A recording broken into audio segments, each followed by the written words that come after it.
Давайте с вами начнем нашу работу. Несмотря на то, что за окном большинства из нас зима, тем не менее отрицательная температура, сегодняшняя тема даже, наверное, будет очень актуальна. Так, мне уже показали, соответственно, что слышимость вроде бы неплохая, звук проходит неплохо. Поэтому, если у вас будут какие-то замечания, мы постараемся что-нибудь сделать. Но звук уже стоит на максимуме. Я хочу единственное, что вас предупредить. Поэтому единственный выход – это говорить чуть громче. Сегодняшняя тема, она является, не естественно, скажем так, темой очень такой, заканчивающий нашу тему бронхолегочных аппарата, но тем не менее очень важный. Многие задают вопросы о том, что действительно где-то в носоглотке или в бронхах существует воспалительный процесс, который по своим каким-то особенностям приводит к формированию такого симптома, как кашель. Поэтому бывает очень сложно доктору определить,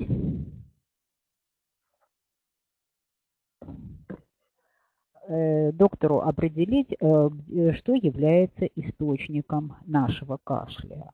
Кашель, как вы знаете, бывает сухой, когда нет мокроты, надсадный, такой приступообразный. И, соответственно, может быть,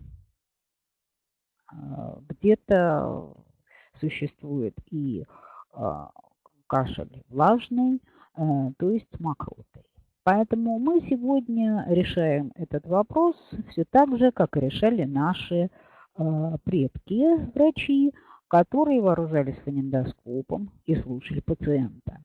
Именно обычный инструмент фонендоскоп позволяет при выслушивании определить, только надо слушать очень правильно и в нужном месте. Если вы приходите к доктору, и он пытается в ответ на ваши жалобы о кашле или каких-то других респираторных симптомов, одышки, появления мокроты, выслушать вас, то есть прикладывает фонендоскоп к грудной клетке спереди, то это врач, который ничего не понимает в причинах кашля и не является специалистом по лечению заболеваний органов дыхания. Наши бронхи устроены таким образом, что большая часть их расположена и, вернее так, сконцентрирована даже в нижне-задних отделах легких. То есть если слушать правильно своего пациента, то трубку фонендоскопа нужно располагать именно в межлопаточной области, ниже угла лопаток, то есть слушать одновременно справа и слева, прося своего пациента задерживать дыхание, покашлять. Дело в том, что если процесс локализуется не в верхних дыхательных путях, там в носоглотке или носовых ходах, то над областью проекции бронхов вы услышите, доктора услышат, если так можно сказать, различные виды дыхательных шумов, которые чаще всего и являются признаком наличия поражения бронхов. Опять же, неважно совершенно, кашель сухой или влажный, тем не менее, наличие на резком выдохе влажных или сухих хрипов говорит о том, что именно бронхи виноваты в формировании того кашля, по поводу которого вы обратились к доктору. Почему я говорю о таких, казалось бы, чисто медицинских деталях, тем не менее, многие очень, к сожалению, доктора и пациенты не могут оценить, верно ли ставится диагноз, и, соответственно, верно ли вы сами выбираете лечение, если это касается, в частности, биорезонансной терапии, или это результат, скажем так, согласитесь, процесс, коррегирующий процесс носоглотки, а в данном случае имеет место бронхит. Диагноз пневмонии ушами поставить невозможно. Диагноз воспаления легких всегда ставится после рентгеновского обследования. Именно выполнение обзорной рентгенограммы, крупный такой документ, который соответствует размерам вашей грудной клетки, желательно в 2 проекциях. И только тогда, когда рентгенолог или доктор, который умеет читать снимки, посмотрит и скажет, да, есть тень, выставляется диагноз пневмонии и назначаются или не назначаются антибактериальные препараты. Вот такова наша действительность. К сожалению, на практике все это выглядит совершенно не так. И очень многие люди имеют диагноз хронического бронхита невыставленным и, следовательно, не имеют совершенно никакого представления о том, что все проблемы именно локализуются в трахеобронхиальном дереве. Еще хочу подчеркнуть такой момент, что у нас легких 2, и поэтому при бронхите хрипы слышны с обеих сторон, а не над ним, не на, ну, скажем так, не справа, не слева. Такого просто не бывает физиологически. Поэтому если говорят, что бронхит какого-то одного легкого или с одной стороны, то это вообще не соответствует действительности. Так не бывает. Обычно это ошибки доктора, который обследует вас и ставит вам диагноз. Ну, это вот такие небольшие пояснения, которые могут вам пригодиться в вашей практической жизни. Ну, а теперь продолжим наше обсуждение темы, которая, естественно, будет вас интересовать. Что, собственно, мы имеем в виду? Действительно, бронхит, как вы видите на картинке, затрагивает прежде всего трахеобронхиальное дерево. Трахея – это самый крупный отдел, который непосредственно располагается за грудиной. Поражение этого органа редко когда проходит незамеченным своим владельцам, потому что кашель, как правило, сухой и надсадный, появляются боли за грудиной, иногда ошибочно принимаемые даже за сердечные боли. Дальше идет правый и левый бронх, который продолжает трахею, и уже идет ветвление бронхиального дерева на более мелкие бронхи, которые обеспечивают, собственно, каждый участочек легкого воздухоносными путями. Бронхи сами никакого отношения к кислородному обмену, естественно, не имеют, но являются самыми крупными воздухоносными путями, по которым воздух на вдохе проникает в легкие и на выдохе уже выходит непосредственно обратно. Мы сейчас прекрасно знаем, что, естественно, трахеобронхиальное дерево, оно не отграничено только бронхами или трахеей. К органам дыхания относятся и верхние дыхательные пути, специализация по обследованию этих органов принадлежит отоларингологам, и о патологии этой части органов мы уже говорили, и программа соответствующая на прошлом вебинаре была предложена вам. А теперь поговорим непосредственно о том, что происходит в собственно воздухоносных путях. Бронхит вообще это переводится на русский нормальный язык как воспаление слизистой оболочки бронхов. Бронхит делится на острый, когда он впервые возникает, как эпизод, или хронический бронхит. Острый бронхит чаще всего связан с коковой инфекцией, и причинами его являются обычные стрептококки, пневмококки. Он часто бывает вторичным и сопровождает такие тяжелые вирусные заболевания, как грипп, кур, коклюш. Бронхит может возникать при попадании раздражающих химических веществ в дыхательные пути, то есть возникает повреждение слизистой оболочки бронхов, а также при обычной банальной респираторно-вирусной инфекции. Существует несколько видов вируса, специализацией которой является поражение трахеи и бронхов. Это, как правило, вирусы парагриппа и аденовирусы. Именно эти вирусы буквально счищают, включая вирус гриппа, конечно, буквально счищают, сдирают слизистую оболочку бронхов иногда на всем протяжении. И если не провести программу восстановления слизистой оболочки после перенесенного такого заболевания, процесс остается в бронхах, слизистая сохраняет.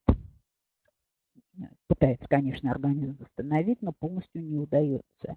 И состоя в бронхах, да и в носоглотке, остаются очаги воспаления. И тогда острый бронхит легко переходит в хронический. Мы никогда не ставим диагноз хронического бронхита, даже если он соответствует критериям. То есть ребенок или взрослый кашляет не менее 2 лет, где-то 2 эпизода кашля в течение года, это таково определение ВОЗ. На практике это все выглядит в жизни, конечно, иначе. Но тем не менее, это нам позволяет, естественно, говорить о наличии хронического бронхита. И эти эпизоды кашля сухого или влажного сопровождаются респираторной симптоматикой со стороны бронхиального дерева. То, о чем я вам говорила. Детям мы до 13 лет не ставим диагноз хронического бронхита, даже если все эти эпизоды присутствуют. Есть аналог хронического бронхита, понятие – это рецидивирующий бронхит. Собственно, это разделяется чисто словесно, и поэтому, что хронический бронхит дает обострение несколько раз в году, иногда гораздо чаще, чем 2 раза в год, все это провоцируется вышеперечисленными факторами, или он дает рецидивы, обострение, это уже тавтология в чистом виде. Тем не менее, диагноз хронического бронхита в нашем населении соответствует почти 100% практике. Однако взрослые люди возмущаются, когда им говорят об этом, и считают, что у них-то вот, персонально, у этого данного конкретного человека, быть такого не может. А когда спрашиваешь в аудитории при чтении лекции или проведении вебинара, кто-нибудь вообще восстанавливал после УРЗ или воспаления носоглотки слизистую оболочку, оказывается, что нет, этого никто не делал. Отболел, вроде бы как бы выздоровел, и на этом все проблемы закончились. На самом деле так не бывает.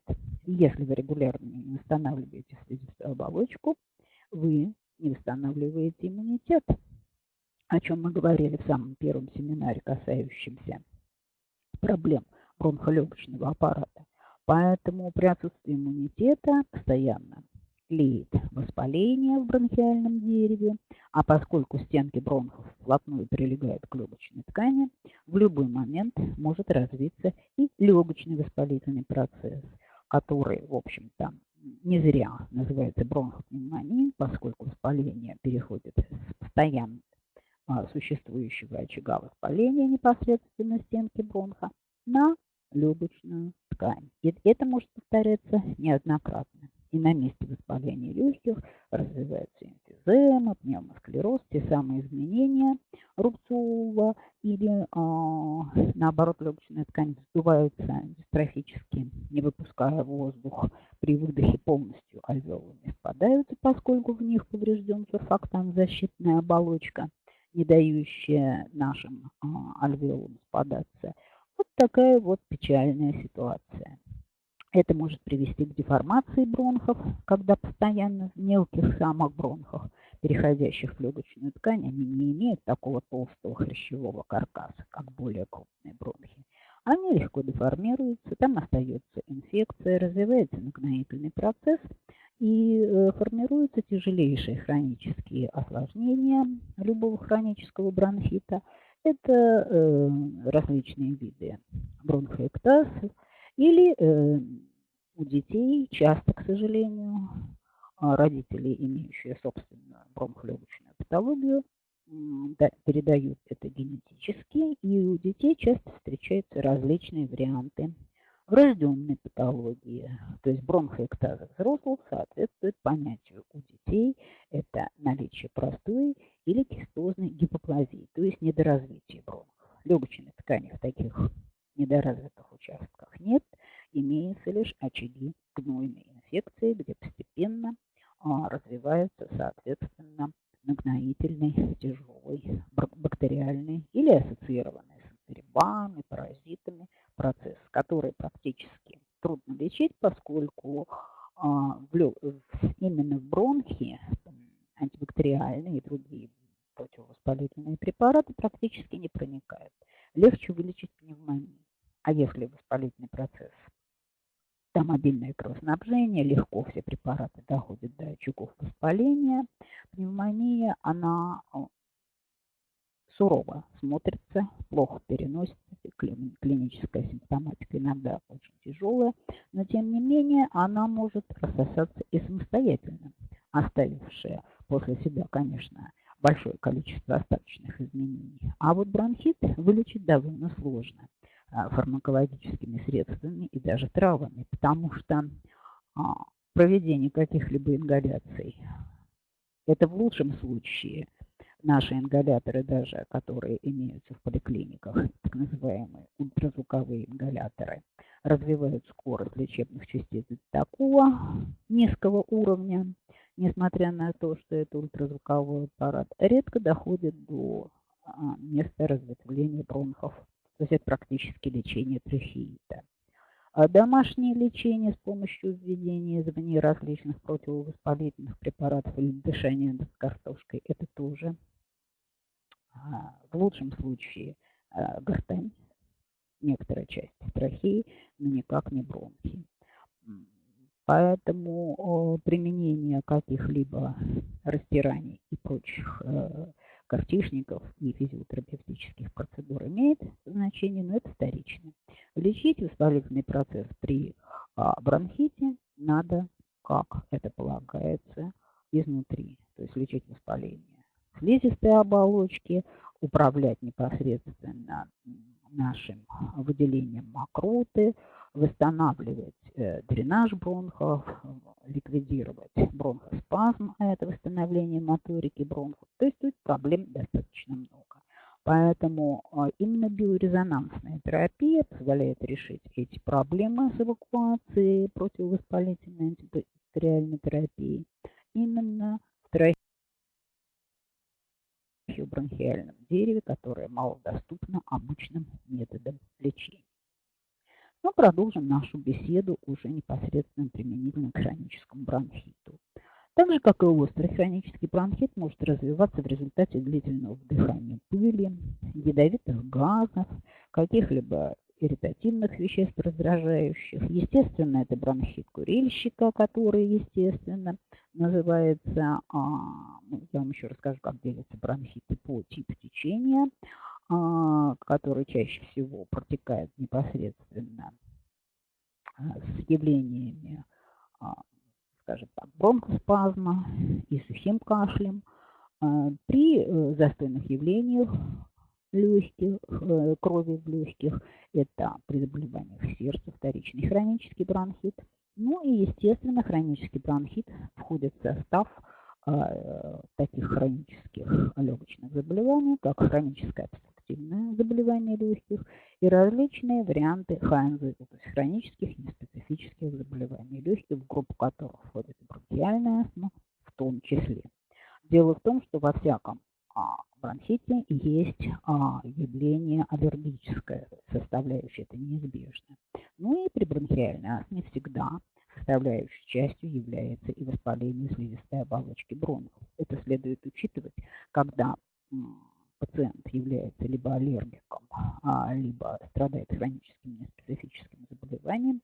То есть несколько раз в году надо проводить курсы лечения против воспаления и повреждения слизистой оболочки бронхов и бороться с паразитарной инфекцией, которая длительно сохраняется в легочной ткани.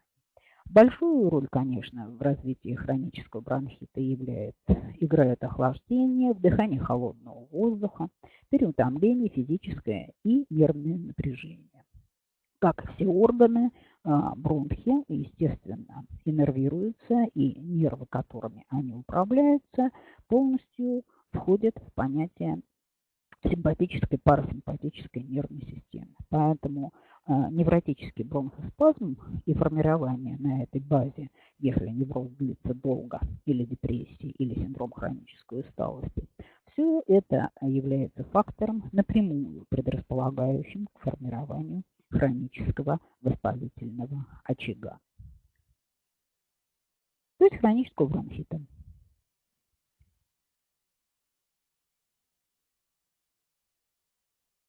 Теперь я бы хотела подчеркнуть, то, к сожалению, у нас складывается такое впечатление иногда, что первая, так сказать, часть бронхита проходит без мокроты, а вторая часть бронхита – это признак затяжного воспаления.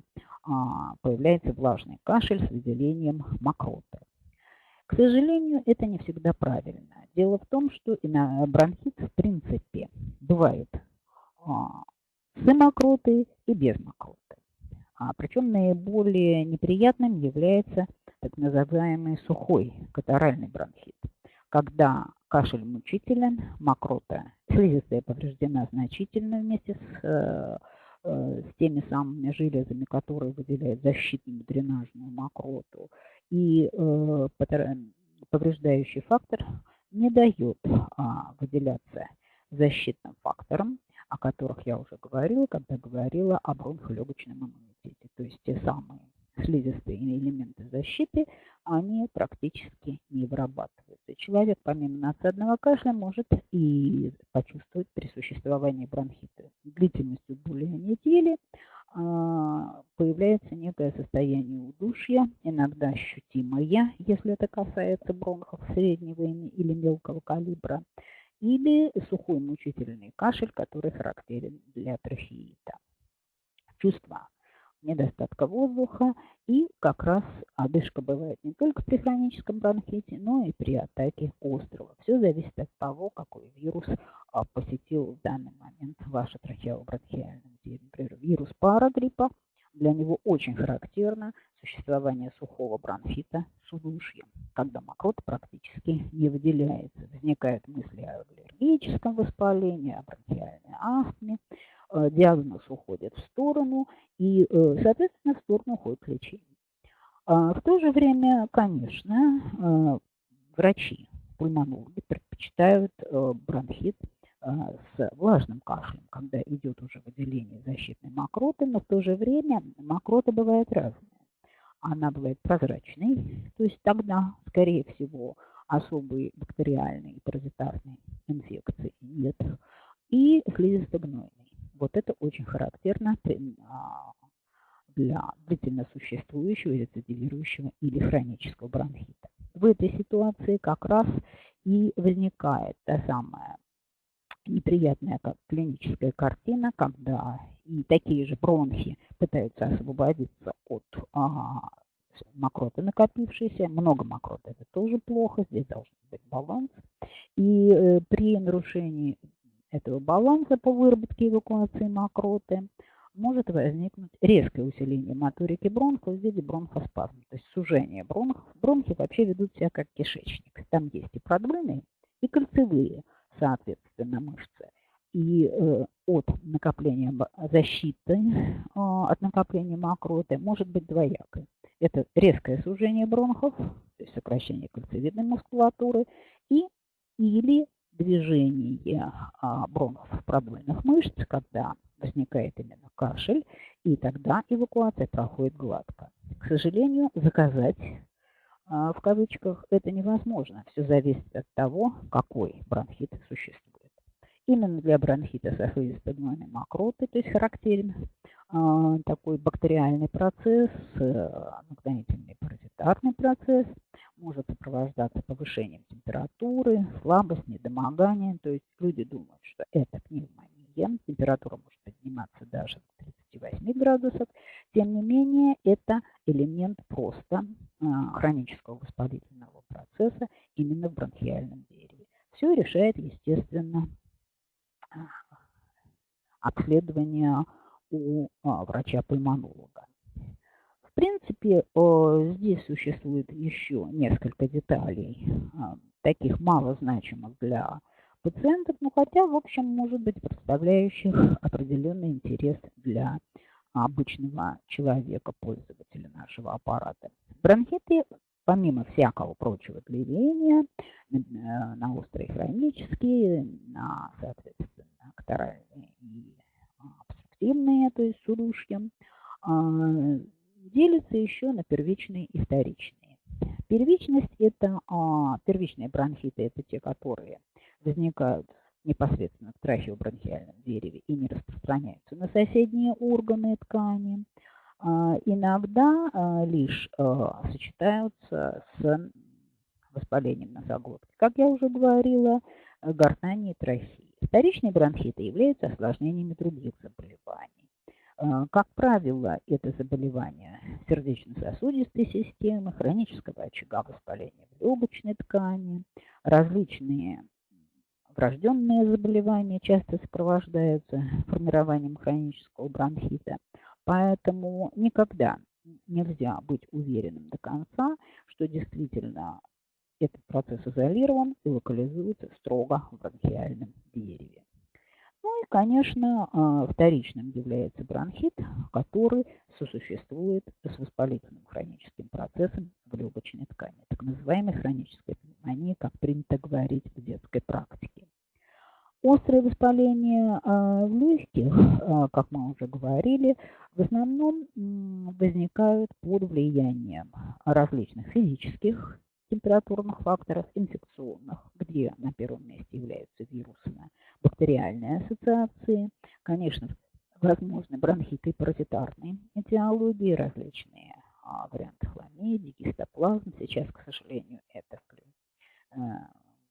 под влиянием лечения нашими антибиотиками формируются даже кандидозные грибковые бронхиты. Это встречается не так редко, как хотелось бы. Но, естественно, токсические элементы, это химические различные аллергизирующие факторы, которые часто очень запускают воспалительный процесс в трахеобронхиальном дереве. Имеется в виду, является пусковым механизмом. Наиболее часто, конечно, бронхит как таковой, или обострение хронического, или обычный острый бронхит, возникает в определенные времена года, когда является вокруг нас большое количество респираторных вирусов, а иммунитет находится в состоянии либо периода возбуждения, как это бывает весной, либо наоборот в состоянии иммунодепрессии, как это бывает осенью. Поэтому именно весной и осенью мы должны почаще вспоминать свои бронхи и, может быть, проводить не только лечебные, но и профилактические программы, потому что во многом коррегирующие лечебные программы, о которых сегодня мы будем говорить, являются и предупреждающими, профилактическими, направленными на то, чтобы вернуть бронхиальному дереву его здоровье с полным комплектом защитных иммунных организмов. И, естественно, не забывать о том, что бронхи – это не частный вариант, это лишь элемент трахеобронхиального дерева, органа дыхания. Это орган важный, но нужно повышать и общую сопротивляемость организма. У нас был вебинар на эту тему, и поэтому, как повысить свой иммунитет весной и осенью, вы уже должны себе представлять. Конечно, вы должны помнить о сегодняшней программе и в то время, когда у вас впервые появляется насморк.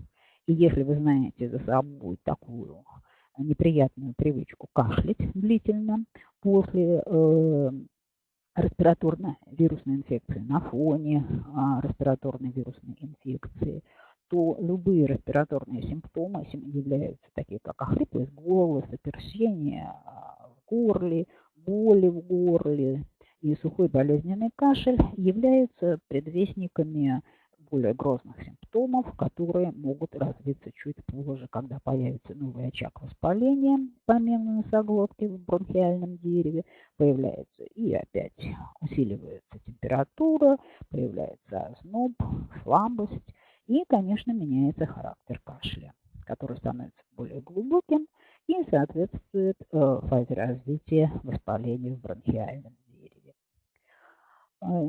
У детей, да и у взрослых бронхит чаще всего развивается в том случае, когда имеются очаги хронической инфекции в носоглотке. Не зря я в прошлый раз, может быть, не совсем удачном начале, но тем не менее мы поставили эту тему. То есть очагами хронической инфекции являются хронический тонзиллит, гайморит, ринит, синусит, аденоиды у детей, которые являются постоянными участниками сенсибилизации, то есть аллергизации организма, и меняет иммунологический статус всего организма и иммунологический статус местной защиты легочной и бронхиальной, легочной системы бронхиального дерева. Естественно, вы должны немножечко представлять себе, какие, собственно, процессы происходят при бронхите непосредственно в стенке бронхов. Здесь складывается несколько элементов, которые мы должны будем обязательно учесть при составлении программы лечения бронхита как такового. Прежде всего, это, конечно, воспаление, набухание слизистой оболочки, сужение просвета бронхов, сужение всех воздухоносных путей, нарушение моторики в стенке бронхиального дерева, значительное повреждение мерцательного эпителия, ворсинки которого могли бы помочь при их наличии и незатронутости воспалительным процессом именно продренировать бронхи, помочь освободиться от наступившего воспаления. Здесь же надо учесть позицию вегетативной нервной системы. Чаще всего при бронхите всегда присутствует бронхоспазм той или иной степени выраженности. Это тоже надо учитывать. И, естественно, подавить то излишнее или недостаточное вырабатывание железами стенки бронха слизи защитной. В одном случае ее не хватает, и она не смягчает воспаление, и тогда бронхит протекает остро, удушающе и резко. А в другом случае излишнее накопление мокроты, да еще и несущей в себе паразитарную инфекцию, естественно, должно быть удалено из бронхов. Поэтому, да, кашель, несомненно, защитная реакция, но это сигнал для нас, что мы должны помочь бронхиальному дереву избавиться от всех этих компонентов. И, естественно, не забыть паразитарную инфекционную природу этого заболевания. При тяжелом течении хронического бронхита на слизистой оболочке бронхов бывают такие ситуации, в зависимости от вида паразита, который непосредственно атакует слизистую оболочку, и от состояния предшествующего состояния бронха, могут развиваться довольно тяжелые распространенные поражения слизистой оболочки, когда она счищается, образуется эрозия язвы на слизистой оболочке, воспаление захватывает всю стенку бронхов и переходит непосредственно на легочную ткань. А при повышенной чувствительности человека к определенным аллергенам, все мы, в общем, при нашем образе жизни и контакте с аллергенами очень часто контактируем с ними. И поэтому вот такая вот сложная ассоциация между инфекцией и аллергенами, все это может сформировать в дальнейшем переход или сочетание обычного бронхита с аллергическими тяжелыми процессами, иногда даже выходящими за пределы бронхиального дерева. Не говоря о бронхиальной астме, это дает отличный толчок аллергического воспаления в носоглотке, вазомоторному риниту, переход даже на другие органы и ткани, и аллергия приобретает системный характер. Мы уже говорили, что действительно, да, кашель – это первый симптом, и часто пациенты, страдающие бронхитом, говорят, да, когда я ложусь, кашель усиливается, это вполне понятно. Когда человек ложится, мокрота распределяется по стенке бронха и раздражает непосредственно, вызывая кашель. Особенно сильным кашель является или удушье, если это бронхит, скажем, обструктивный, с малым количеством мокроты и преобладанием бронхоспазма, все это чаще всего усиливается в утренние часы, потому что это так называемый дренажный кашель, который не представляет особой опасности, если, конечно, это не приступ удушья, когда кожа приобретает синюшный такой оттенок, цианоза, и возникают признаки дефицита кислорода в организме, то есть дыхательная недостаточность. Поэтому, если вас беспокоит действительно одышка, затрудненное дыхание, то нужно прежде, чем вы подумаете о сердце, это само собой, подумайте о том, что это возможно, скрыто текущий, хронический, но обструктивный, то есть превалирующий бронхоспастический компонент бронхит. И длиться он может от нескольких недель до нескольких месяцев и даже лет. Мы уже говорили о том, что действительно те факторы, которые находятся вокруг нас, они очень часто усиливают течение, естественное течение заболевания. Люди, страдающие бронхитом, очень часто пренебрегают этим. Подумаешь, кашель. Он может быть посильнее, послабее, можно использовать какие-то фармакопрепараты, подавляющие кашель, но нисколько не уменьшающие воспалительный процесс.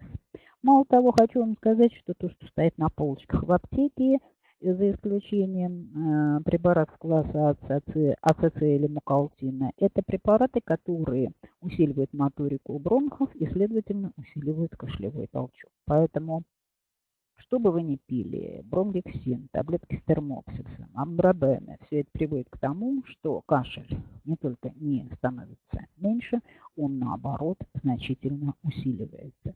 Поэтому ограничены возможности фармакотерапии, то, о чем я вам говорила. В то же время, если врач неожиданно совершенно с самого начала назначает только препарат класса АЦЦ, флумуцила, то есть эти препараты, которые буквально заливают бронхи избытком мокроты. Это прекрасная питательная среда для паразитов, и такая помощь паразитарной микрофлоре микробами, паразитами только приветствуется. И такая, и другая терапия, конечно, являются ущербными, односторонними и никак не позволяют управлять процессом в бронхиальном дереве и не приведут к выздоровлению, а могут сформировать либо хронический неспецифический процесс, либо завести человека в тяжелую ситуацию, которая ассоциируется у нас с переходом ХНЦ в бронхиальную астму, что встречается редко, но тем не менее такой вариант развития событий вполне возможен. По степени выраженности воспаления и по степени распространенности процесса по бронхиальному дереву все бронхиты делятся на катаральные, слизисто-гнойные, гнойные, геморрагические даже иногда сильный кашель вызывает, даже и кровотечение из носа или присоединение к мокроте элементов крови. Пугаться не надо, это просто лопаются сосуды мелкие, которые в обильном количестве осуществляют кровоснабжение бронхиального дерева и после излечения основного процесса исчезнут. Особенно часто подобный симптом наблюдается у детей и, в общем, очень пугает родителей. По распространенности воспаления очаговые процессы, конечно, это большая редкость, когда удается ухватить бронхит в самом начале, например, на уровне крупных бронхов. Чаще всего это диффузные воспалительные процессы, двусторонние, когда воспаление захватывает все трахеобронхиальное дерево целиком. Это логично и, в общем, анатомически верно. Поэтому всякая лечебная программа, которая, мы считаем, должна, естественно, не только устранять основные причины возникновения бронхита, но и, я думаю, очень важным является для нас с вами это управление процессом, координировать не только активность воспаления, но и обеспечить нормальный дренаж бронхов, управлять непосредственно слизисто-гнойным воспалением, простимулировать возникновение именно вопросов таких, скажем, решить вопросы с токсинами и паразитами и простимулировать местные иммунные защиты. Вот это все это нужно учесть при составлении нашей системной программы. Некоторые очень как-то относится к выражению системно, представляет в себе что-то такое необыкновенное, тем не менее, это программа, которая учитывает все механизмы, приведшие к тому или иному заболеванию, ну и, соответственно, выступающие против развития этого заболевания, как в принципе, так и по каждому указанному признаку, о которых я уже говорила. А вот первая наша программа, это программа коррекции кашля, то есть практически коррекции и лечения, восстановления бронхов. Обратите внимание на курс. Каждый курс должен составлять не меньше 20 дней. За меньшее количество дней, чем за 3 недели, вылечить, более-менее вылечить и добиться выздоровления человека от атаки острого бронхита или рецидива хронического нам не удастся. Дальше написано повторение по мере необходимости. Ну, учитывая, что мы с вами люди взрослые и довольно часто допускаем эпизоды кашля после ОРЗ, то есть вы имеете в виду, вот эту программу нужно сделать после того, как вы отболели любым респираторным заболеванием. А уж если появился кашель, это прямое показание к назначению этой программы. И повторить ее можно для закрепления результатов. То есть она же может служить и профилактическим мероприятием на фоне респираторно-вирусной инфекции. Вторая программа, предоставленная вашему вниманию, это программа для аппаратов с программным обеспечением универсала.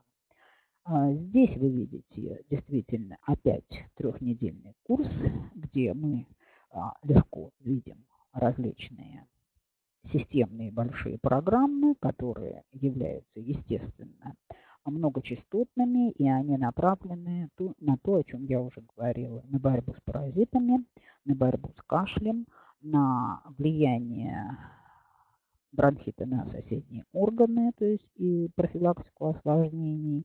Это и все виды предполагающихся воспалительных составляющих, и аллергический, и спастический компонент, о котором мы уже говорили. Здесь учтено влияние нервной системы, рефлекторный кашель и непосредственно комплексы, восстанавливающие как сами бронхи, так и защитные его механизмы. Ну, конечно, детоксикация без этого обойтись невозможно. И если процесс хронический, то частотная программа «Плохо идущий процесс излечения» позволит добиться лучших результатов при снятии обострения хронически волнообразно протекающего процесса. Программа достаточно простая. Употребляете вы ее точно так же, как и предыдущую пользуетесь, то есть либо при обострении с наличием кашля, бронхитического процесса, либо для профилактики формирования бронхита при респираторной вирусной инфекции для восстановления всех защитных механизмов и ликвидации всех возможных механизмов защиты и ликвидации всех возможных механизмов поддержания и провоцирования воспалительного процесса в трахеобронхиальном дереве. И, наконец, наше последнее пожелание, о котором мы всегда говорим, когда уже заканчиваем практически наш вебинар, это пожелание нашей компании, чтобы вы были здоровы и не допускали формирования у себя в трахеобронхиальном дереве такого неприятного процесса, как бронхит. Это возможно, поверьте мне, и это вполне законное пожелание тем людям, которые непосредственно пользуются биорезонансной терапией. Тем более накануне надвигающихся праздников и различных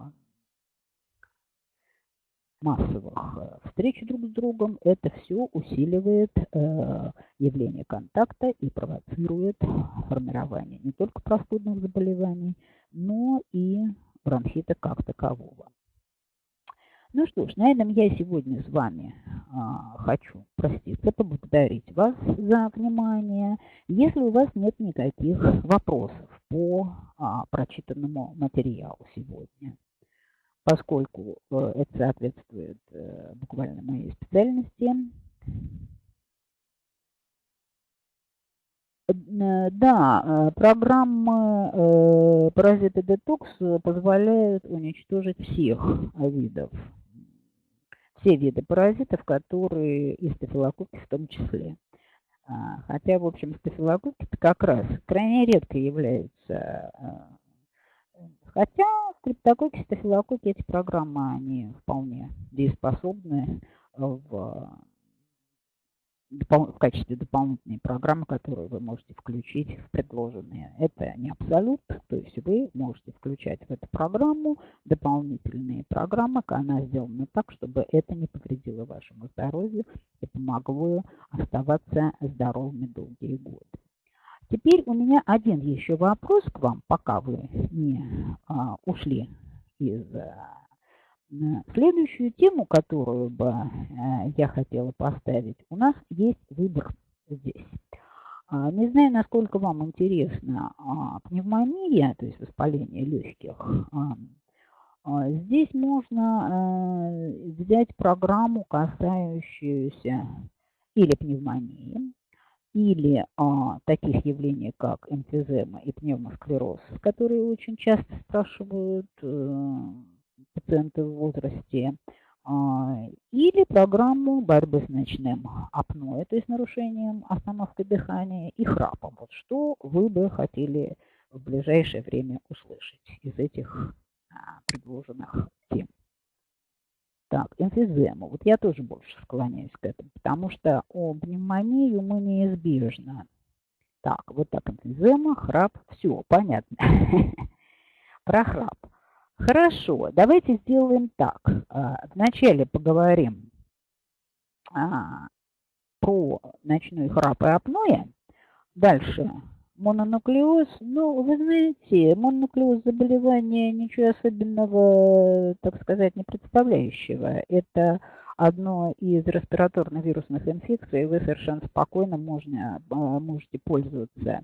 Да, при мононуклеозе в основном это лимфатический аппарат затрагивается, но тем не менее при этом процессе мононуклеары, которые остаются в крови различных вариантов течения мононуклеоза.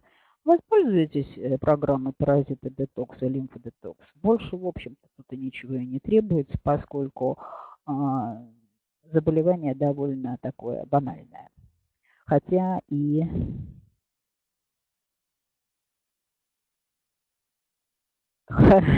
Понятно.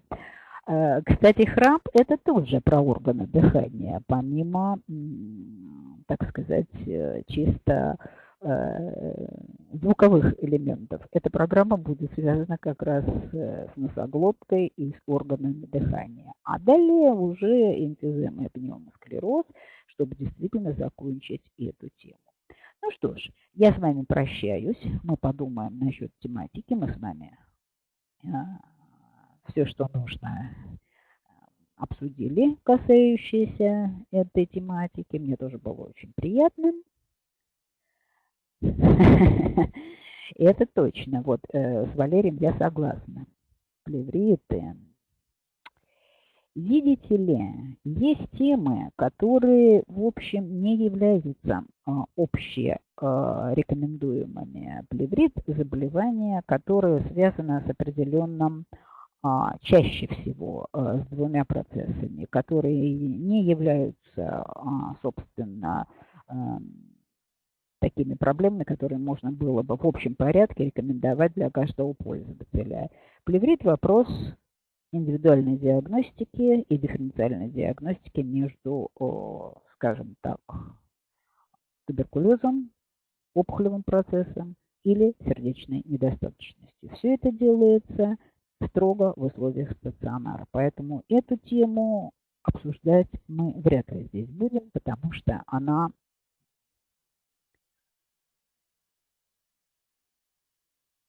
все поэтапно. про бронхолегочную систему. Легкие хотите? Ну хорошо, я учту ваши пожелания. На этом я с вами прощаюсь. До свидания. Через недельку мы с вами снова встретимся.